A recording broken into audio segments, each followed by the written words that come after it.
महाराष्ट्र चुनाव के लिए इंडिया गठबंधन और एनडीए में इतनी सीट फुटअवल आखिर क्यों मची है? महाराष्ट्र में 20 नवंबर को वोटिंग है, 29 अक्टूबर को नामांकन भरने की आखिरी तारीख, लेकिन ना तो इंडिया गठबंधन ना ही एनडीए में सीटों के बंटवारे को लेकर पूरी तरह से सहमति बन पा रही है। सवाल यह है कि क्यों? भले ही दोनों ये गुट दावा कर रहे हैं कि सब कुछ ऑल इज वेल, लेकिन ऐसा दिखता नहीं है, क्योंकि एनडीए ने अभी तक महाराष्ट्र में 182 सीटों पर उम्मीदवार घोषित कर दिए हैं, 106 सीटों पर ऐलान बाकी है। महाराष्ट्र एनडीए के तीनों दलों के नेता यानी एकनाथ शिंदे, अजित पवार, देवेंद्र फडणवीस अमित शाह के घर पर बैठक करते हैं, लेकिन इस बैठक के दौरान ही अजित पवार खेमे से बड़ी खबर आती है। एनसीपी अजित पवार की मुंबई इकाई के अध्यक्ष और छगन भुजबल के भतीजे समीर भुजबल इस्तीफा दे देते हैं, निर्दलीय लड़ने का फैसला करते हैं। तो क्या इसे महायुति में सब कुछ ऑल इज वेल माना जाए? स्पेशल रिपोर्ट देखिए।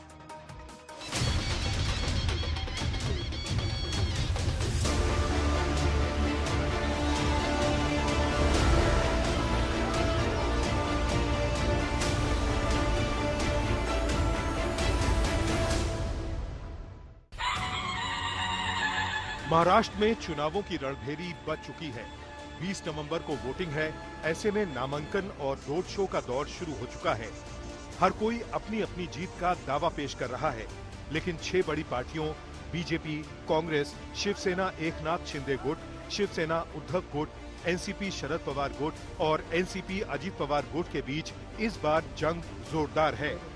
भले ही इंडिया गठबंधन और एनडीए गठबंधन वाले दावा कर रहे हैं कि दोनों गुटों के बीच में सीट शेयरिंग को लेकर सब कुछ सेटल हो गया है, लेकिन सच यही है कि अभी सीट फुटअव्वल दोनों गुटों में चल रही है। आज हम आपको स्पेशल रिपोर्ट में दिखाने जा रहे हैं महाराष्ट्र के अंदर महायुति और महाविकास अघाड़ी में सीटों को लेकर पेंच अब कहां और क्यों फंसा है। तो सुनिए। इंडिया गठबंधन कह रहा है जानबूझकर चुनावों में देरी की गई। इंडिया गठबंधन को लग रहा है एनडीए ने साजिश के तहत ये किया। एनडीए वाले एक एक सीट पर सोच समझकर उम्मीदवार चुन रहे हैं। एनडीए वाले किसी भी कीमत पर जीत सुनिश्चित करना चाहते हैं। अब महाराष्ट्र में एक एक सीट को नाप तौलकर टिकट तय हो रहे हैं। यहाँ पे चुनाव जिस तरीके से डिले किया गया, चुनाव अचानक से कर दिया गया। अब देखिए 26 तारीख को सरकार बननी है एज पर द कॉन्स्टिट्यूशन। 23 तारीख को रिजल्ट आ रहे हैं। अगर किसी भी तरीके का हंग असेंबली होती है, गॉड फॉरबिड हो, हम तो बहुत कॉन्फिडेंट हैं कि हमें 180 प्लस मिलेगी, पर अगर होती है तो आपने वो भी समय नहीं छोड़ा। यानी आपने हर तरीके से मनमानी की कि किस तरीके से हम महाराष्ट्र में बने रहें, टिके रहें। पर महाराष्ट्र की जनता समझदार है और महाराष्ट्र की जनता हमें चुनौती हो जो भी हो हमें साथ दे। आपको बता दें कि महायुति को लेकर गृह मंत्री अमित शाह ने भी टिकट बंटवारे के लिए सख्त लकीर खींची है। अमित शाह महायुति के बागियों पर एक्शन मोड में हैं। अमित शाह ने अजित पवार और एकनाथ शिंदे को कहा कि ध्यान रखना कि कोई बागी खड़े ना हो। महायुति में कोई भी दल बागियों को खड़ा नहीं करेगा। तीनों को एक साथ और पूरी ताकत के साथ लड़ने के निर्देश दिए गए हैं। महायुति की तरफ से तीनों दलों बीजेपी, शिंदे शिवसेना और अजित पवार की एनसीपी की पहली लिस्ट आ गई है, लेकिन कुछ सीटों पर लड़ाई ऐसी है कि मामला दिल्ली दरबार तक आ गया है। फडणवीस आए, एकनाथ शिंदे आए और आए अजित पवार। तीनों दिल्ली पहुंचे गृह मंत्री अमित शाह से मिलने। महायुति में कुछ सीटों पर माथापच्ची अब भी जारी है, लेकिन ये तय हो गया है कि कौन सी पार्टी कितनी सीटों पर चुनाव लड़ेगी। अभी तक जो तय हुआ है उसके मुताबिक बीजेपी ने 99 उम्मीदवारों की पहली लिस्ट जारी की है।